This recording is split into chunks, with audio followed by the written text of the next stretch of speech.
In the beginning, the collapse is always silent. No explosions, no sirens, no dramatic fall of empires carved into the sky. Instead, it begins with something deceptively harmless. A dollar that buys a little less than it did yesterday. A price tag that creeps upward. A memory of what life used to cost. You don't feel the ground sink all at once. You feel it inch away beneath your feet. A century ago, $1 could command a day's wages, a basket of food, even a sense of security. Today, that same dollar is a faint shadow, stripped, hollowed, a token of what it once represented. 90% of its power has evaporated. But money doesn't simply lose value. Value is taken from it, extracted, dissolved through a slow, engineered unraveling. And we spend our lives working for this dissolving currency, wondering why we can never run fast enough to stay in place. Imagine opening a drawer and finding an old pay stub from your grandfather. The numbers almost unreal, almost comical. A house for a few $1,000s, a car for a few hundred, groceries that barely dented a week's paycheck. These aren't just artifacts of a different era. They're evidence of a long-running erosion, a century-long draining of the nation's lifeblood. A dollar is supposed to be a promise, but a promise that weakens every year is not a promise at all. It's a warning. And the warning has been hiding in plain sight. Every receipt, every rent increase, every shrinking item in the grocery aisle. You feel it when your savings buy less, when your salary can't stretch the way your parents once did, when the future feels heavier than the past.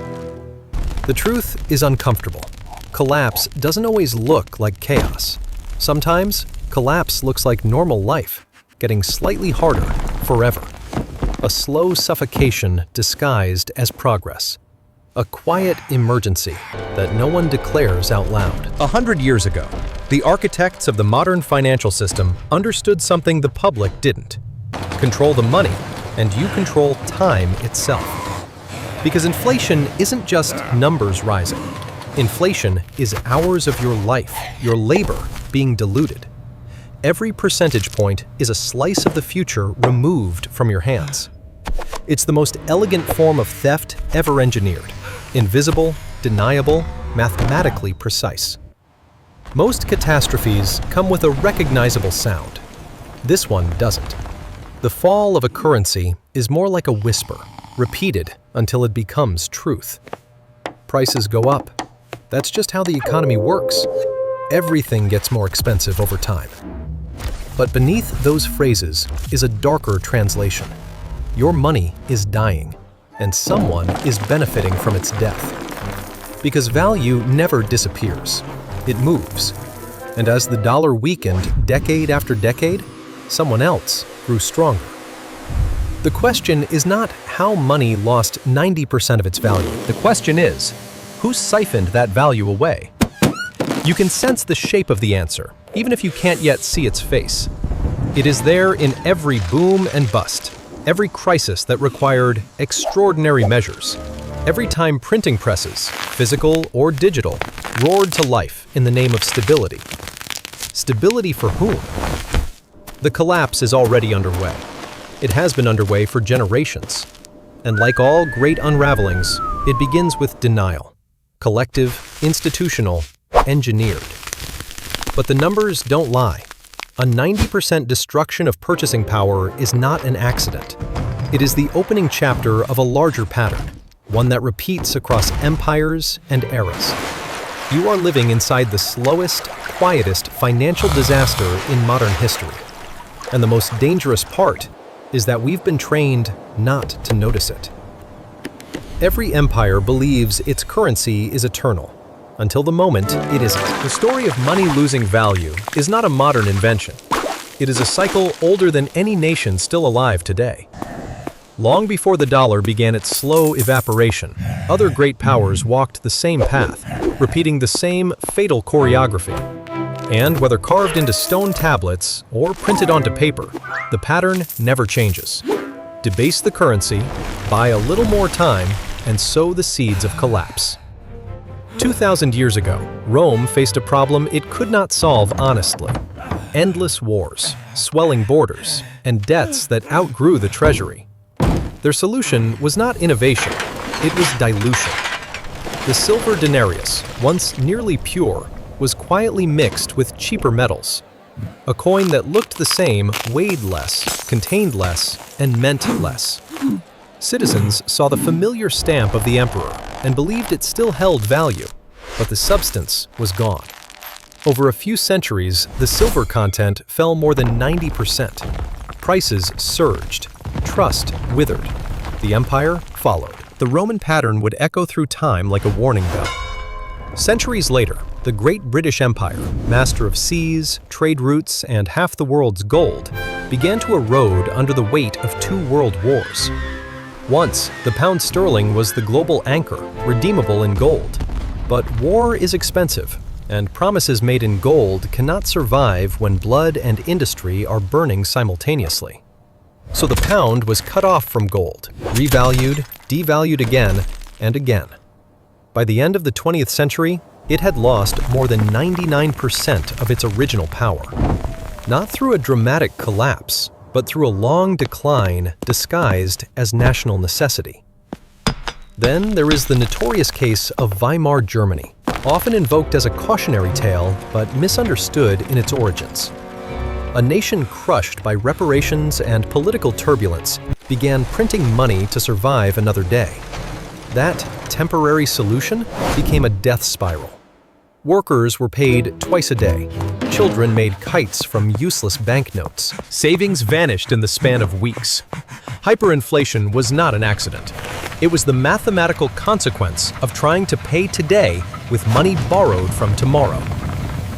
Different empires, different eras, different rulers, yet all marched the same path.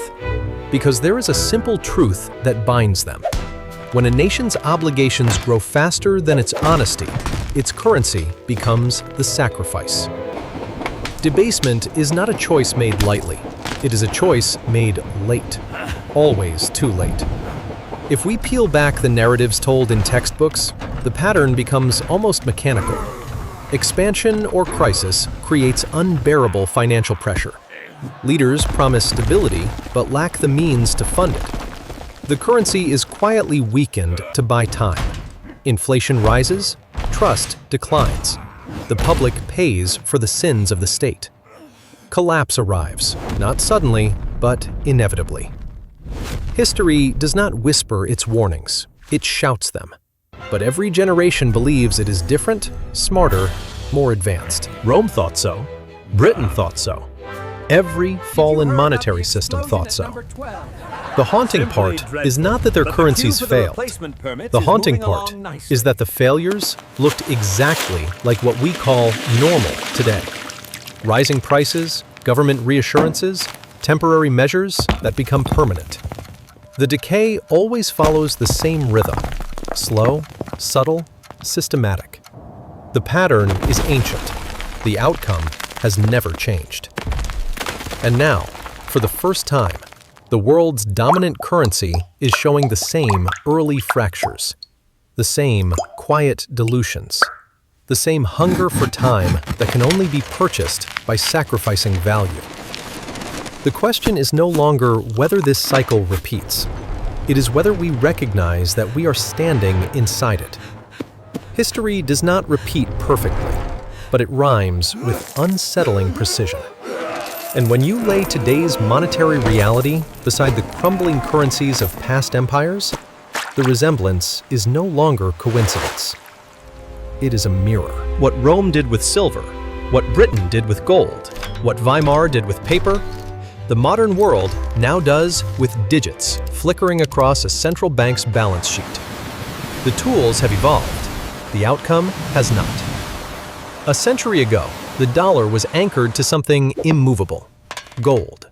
A dollar represented a fixed weight of metal, and that metal could not be printed, voted, or wished into existence. It forced restraint. It imposed honesty. But as wars grew larger and political ambitions swelled, the gold anchor became an inconvenience. In 1933, the promise cracked. In 1971, it shattered entirely. The dollar was no longer tied to anything except the confidence of the public. And confidence, unlike gold, can be manufactured. And that's when the parallels sharpen. Rome debased its silver to pay for rising costs. Today, money is conjured from nothing to cover deficits measured in trillions. The British Empire stretched itself across continents until its financial foundation collapsed. Today, the United States stretches itself across geopolitical commitments that demand endless spending. Weimar printed banknotes to escape impossible obligations. Today, printing happens invisibly, digitally, silently, without a single sheet of paper ever touched by human hands. It is debasement without the spectacle, sterile, optimized, broadcast through a press conference instead of a printing press. For decades, the mechanism hid behind jargon, quantitative easing, emergency liquidity, stimulus, asset purchases. Language engineered to obscure what is actually happening. The expansion of the money supply at a pace no society has ever sustained without consequence. A tide of dollars sweeping through the economy, diluting each existing dollar, eroding purchasing power in slow motion. And yet, the effects feel strangely familiar. The shrinking savings, the rising costs, the generational divide, where the old could afford homes and the young cannot. The illusion that wages grow, when in truth, it is the currency shrinking beneath them. These symptoms are not anomalies. They are the exact same symptoms that appeared in every monetary decline throughout history. But what makes the current moment more dangerous than Rome, Britain, or Weimar is scale. The modern system is global. Every nation, every institution, every market is tethered to the dollar. When Rome debased its silver, only Romans suffered. When Weimar collapsed, it was a national tragedy. But if the dollar follows the same path, and it already has for a century, the shock wave will not stop at one border. It will ripple through supply chains, savings accounts, international reserves, and the entire framework that holds global trade together. We are repeating the past, but on a far larger stage. And the numbers reveal the truth with brutal clarity. More money was created in the past few years than in the first 100 years of the Federal Reserve's existence. Debt has grown faster than GDP for decades. The dollar's purchasing power, once steady, is now in a controlled freefall. These are not the signs of a stable monetary system. They are the warning lights of a system buying time with borrowed value. The parallel is unmistakable. Every empire debased its currency to survive a moment of pressure. But modern America, like Rome before it, has turned that moment into a policy. We are not drifting into the pattern. We are accelerating into it. The same mechanisms, the same incentives, the same belief that this time is different. But history is merciless. It does not reward denial. The parallels are no longer academic. They are prophetic. And once you see them, you cannot unsee the shape of what comes next. There is a moment in every financial unraveling when the truth stops hiding behind numbers and reveals the hands that shaped them. Currency does not lose 90% of its value on its own. It is pushed, guided, engineered. And if you follow the trail far enough, it leads not to chance or chaos, but to rooms where decisions are made without public consent. Rooms where the rules of money are rewritten in real time. For a century, we were told inflation is natural, the cost of progress, the unavoidable side effect of a dynamic economy. But history tells a harsher story.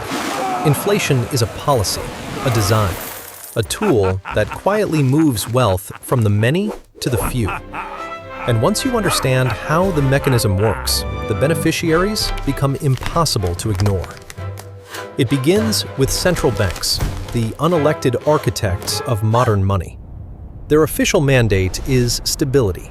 Their actual power is creation. With a vote among a handful of governors, the cost of every dollar in existence can be altered. $1 trillion can appear at the tap of a keyboard. Liquidity can be injected. Rates can be crushed, markets can be rescued, all without a single ballot cast by the people whose lives will be reshaped by those decisions. In 1913, the Federal Reserve was sold as a safeguard against instability. Yet every major crisis since its creation has been met with the same response: create more money, lower the cost of borrowing, and expand the financial system's dependence on artificial liquidity. Each emergency measure made the system more fragile. Each intervention made the public more dependent. And each expansion of the money supply diluted the savings of ordinary citizens while enriching institutions closest to the source. Because money creation doesn't touch all hands equally, newly printed money flows first to banks, corporations, and asset holders. They receive dollars before prices adjust upward, gaining purchasing power. By the time the new money reaches workers, consumers, savers, prices have already risen. Their dollars buy less. Their labor is worth less. Their time is devalued. This is the quiet extraction, an invisible tax not passed by Congress, but executed through monetary policy. But central banks are only one piece of the machinery. Governments, too, discovered the seductive power of inflation. Debt that would be impossible to repay honestly becomes manageable when the currency itself is weakened. Wars, social programs, political promises, these can all be funded without raising taxes, so long as the cost is shifted to the future through money creation. Leaders get the immediate applause. Citizens inherit the diluted currency. And then there are the elites behind the curtain, the institutions that thrive in environments of engineered scarcity and controlled collapse. Investment banks that profit from volatility. Corporations that benefit from cheap borrowing. Asset owners whose wealth inflates while wages stagnate. Every expansion of the money supply acts like a pump, siphoning value from cash into assets. Real estate, equities, commodities, all disproportionately owned by the upper class. The result is a transfer of wealth so vast it would be unthinkable if it weren't measurable. Trillions in purchasing power drained from the bottom and concentrated at the top. And yet, the narrative remains the same. This is normal. This is necessary. This is the only way. But behind each reassurance lies a deeper truth. The people who weakened the currency were the ones positioned to benefit from its weakening. The people who told you inflation was temporary owned the assets that would rise permanently. The people who insisted on stability were manufacturing the instability that kept them indispensable. This is not a conspiracy in the shadows. It is a system operating in daylight, protected by complexity, shielded by jargon, normalized by repetition. Most citizens never question who gains from inflation because they are too busy surviving it. But once you strip away the comforting language, a revelation emerges. The destruction of the dollar's value was not a mistake. It was a mechanism of control. A century-long transfer of wealth and power from the hands of the public into the hands of those who control the money itself. And now that the machinery is fully exposed, there is only one question left. What happens when the system that feeds on debasement runs out of value to consume? Every monetary decline reaches a point where the truth can no longer hide behind charts or slogans. A currency that has lost 90% of its value is not simply weakened. It is signaling that the system sustaining it is nearing its limits. And yet, history shows that when collapse becomes undeniable, two forces emerge simultaneously: the tightening of control from above and the awakening of those below, who finally see the machinery for what it is. Because inflation, debasement, dilution, whatever name we give it, was never designed to stop. It was designed to continue until the public either breaks or adapts. And this is where the inevitability enters, not as doom, not as despair, but as the final stage of recognition.